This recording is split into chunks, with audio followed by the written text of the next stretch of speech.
Antigone Meets Brooklyn by Kinsley-Jai Pruitt. The title of the play is Antigone. It was written and produced circa 441 BCE in Athens by Sophocles. Sophocles was born circa 469 BCE and died circa 406 BCE, both in Athens, Greece. He has written around 123 dramas, and out of all of them, he is most known for Ophidius the King, which is pictured on the slide above. The place and time I have chosen for my production of Antigone is Brooklyn in the 1970s. Why did I choose 1970s Brooklyn? It all started with me reading the assignment instructions and thinking about my obsession with taking plays that were made by cishet white men for a primarily cishet white male audience and turning it around, flipping it upside down, and putting it back together from the perspective and in the world of queer POC and or trans people. When reading and watching Antigone and doing some research, I noticed themes such as pride, loyalty, morale versus human law, family, and gender, and noticed an instant parallel. These same themes that are found in the lives, these are same things that are found in the lives of a Black gang-related family. There's that pride that comes with the nothing can touch me attitude of the big hitters of the gang that we see in Creon, and even the loyalty between the gang members and their families is shown between Antigone and her brother that causes her to place moral law over human law and attempt to put her brother's soul to rest. The set will be in an alleyway, and there will be the typical graffiti, broken windows, trash, etc. This will be the main set that stays on the stage the entire time. Throughout the show, if the place that they are in is not the alleyway, then there will be small things such as a chair, a table, a car, kids' toys, sofas, things like that brought out, and the lighting will change depending on when and where they are. I plan on having the play occur at night, so the lighting will be very minimal with hints of blue and dark purple just to add that ominous atmosphere. Starting in the 1950s, wealthy people from Manhattan started moving out and into Brooklyn and began gentrification.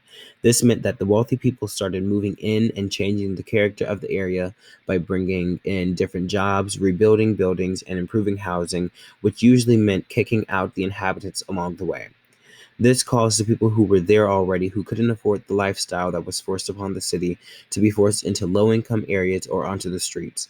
The family in the play, the family that I have in the play are going to be a part of the group of people who were forced into low-income areas and are still struggling to find their footing. With all the other struggles of gentrification, it also brought on a wave of even more segregation, not only between different income groups, but also between the races. Another thing with this, a religion in this play, I feel wouldn't have a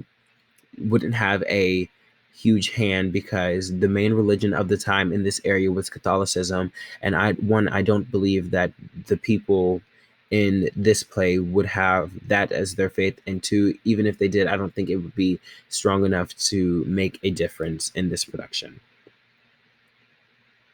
I want my set to be very minimal. It is going to be very detailed, have a very detailed background set that stays on the entire time with small pieces of furniture that move on and off the stage. The reason I picked these images for the things is because of their backgrounds.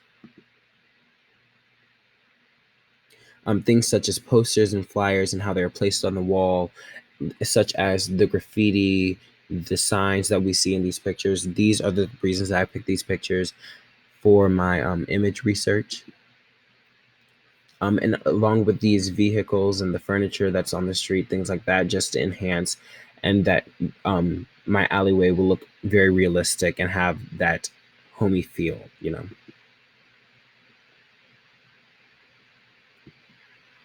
These are the textures, some of the textures that I had imagined for the alleyway. I imagined it having a dirty, like an old brick wall with graffiti across it, and then there would be cracked concrete as the floor with trash and posters and old flyers and everything sprawled around, and then things such as maybe a wooden crate, a chair, a sofa, a car, something like that would be rolled in to change where the place is.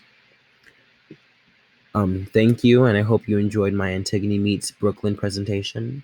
And